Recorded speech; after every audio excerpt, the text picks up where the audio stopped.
Hello everybody, thanks for tuning into the Overtax Taxpayer channel. This is going to be a silver video, but first I want to touch on a couple of maybe not so important points. Well, I had gotten a promotion at work a few months back, and it was demanded of me because I turned off all my cell phones. I turned off all my cable and all that bull crap that just drains your pocketbook. So they demanded that I get a cell phone. And I looked at them. I flat out told them, you can't tell me what to do with my money, and I ain't getting no cell phone. I was a little bit more respectful than that, but those are pretty much the words I said. Within 24 hours, they sent me a company cell phone, and now I'm tethered to a cell phone now, and it's an iPhone 7, and all I do is get a text from people I don't even know. I mean, it has nothing to do with work. It's just spam.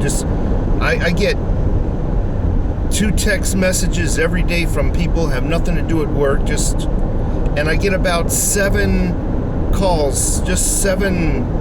I don't even answer them because they're not related to work. It's amazing what these things are now. They're nothing but tools to market you and scam you out of your money. But anyway, that's one point I wanted to let you know. I finally back into the cell phone world, but I'm not paying for it. Second thing I felt I wanted to talk about was, and I'm gonna get to the silver. Second thing I wanted to get to talk to is that that girl on the New Jersey beach who got her head beat in by one of the cops.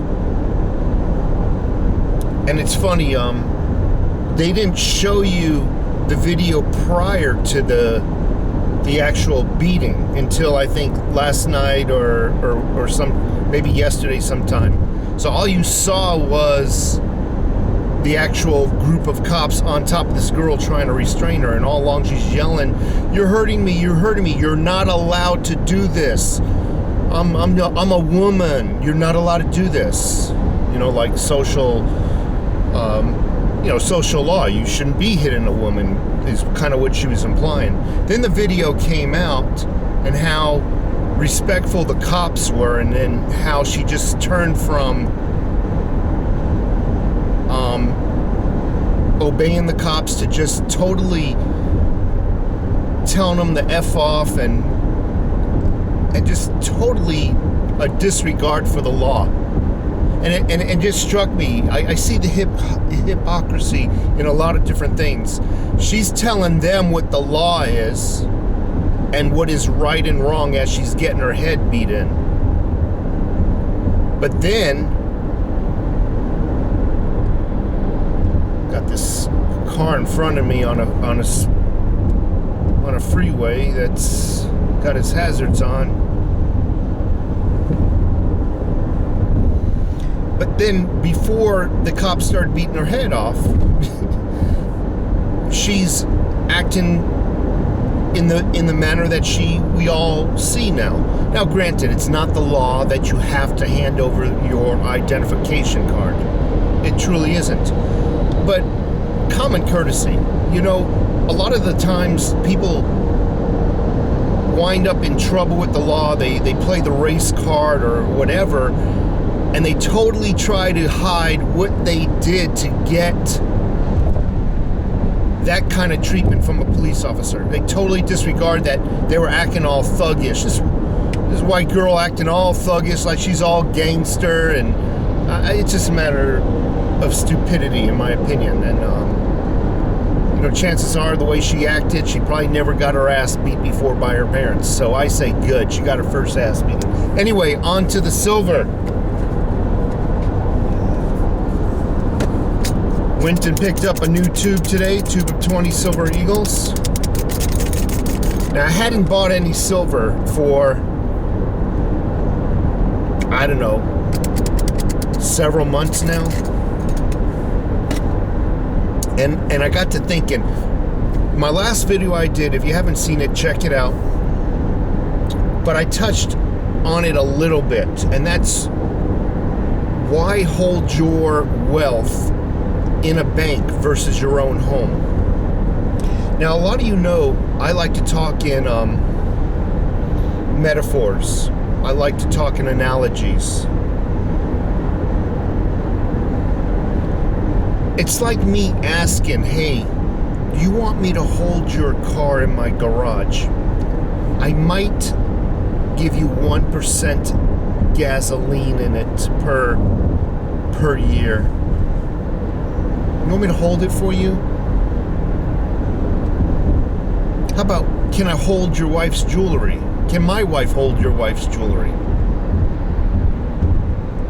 Why have somebody hold something for you out of your reach who is not contributing to what they're holding? You're not making any interest on it. 1% is not nothing. And most people who have a savings and checking account, the money's not in it long enough. It's normally dispersed into the normal monthly bill cycle, so you're really not even getting the 1%. What you're actually doing is, when you put money in a bank, regardless of what kind of account you're putting it in, you're actually giving a bank a loan. Yes, a loan. But you're giving them a free loan.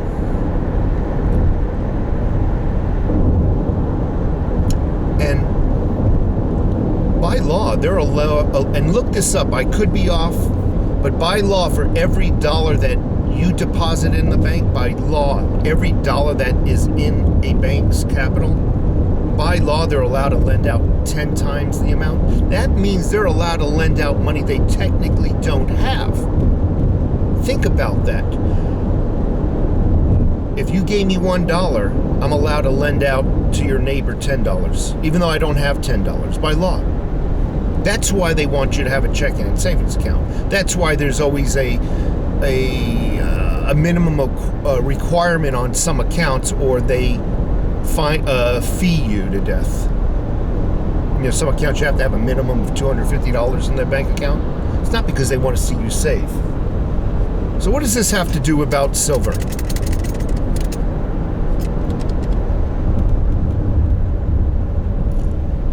Keeping your wealth in your home, it cannot be taken from you. It cannot be removed in the case of an economic emergency. When you give the bank your wealth for them to hold, technically they're doing you a favor. They're helping you save for your retirement. Bullshit. Technically, it is theirs now. It is back to theirs. Even, you know, in an emergency, they're allowed to take it all away from you. They're allowed to take it all and not have to refund a nickel.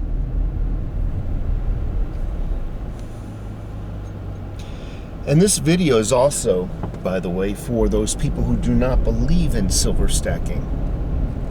Why put your money, why put any of your wealth in a bank account? What is the purpose? You must ask yourself. We're so programmed to do it. Oh, I got extra money in my wallet. Let's just go put it in a bank account. Why? What is the purpose?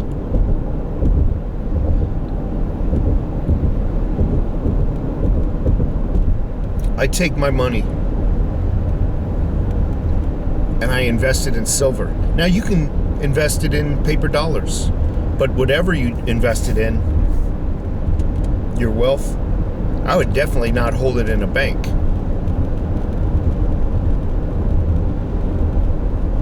You know, at least if it's in your home,